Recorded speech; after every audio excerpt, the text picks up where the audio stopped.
আজকে দেখাবো ফটোশপের একটি শর্ট টিপস, যার মাধ্যমে কোনো টেক্সটে কিভাবে স্ট্রোক ব্যবহার করবেন সেটি আজকে দেখাবো। দেখে নিন।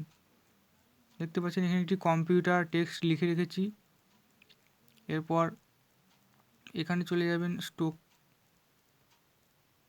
এরপর স্ট্রোককে সিলেক্ট করবেন।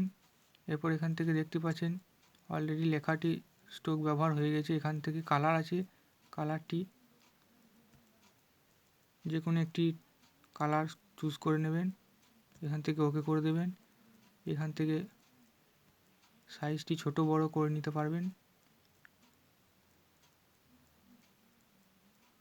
এভাবেই কোনো টেক্সটে স্ট্রোক ব্যবহার করতে পারবেন। এরপর এখান থেকে ওকে করে দিলেই দেখতে পাচ্ছেন এটি স্ট্রোক ব্যবহার হয়ে গেছে। সো ভিডিওটি ভালো লাগলে অবশ্যই লাইক, কমেন্ট, শেয়ার করে পাশে থাকবেন। ধন্যবাদ।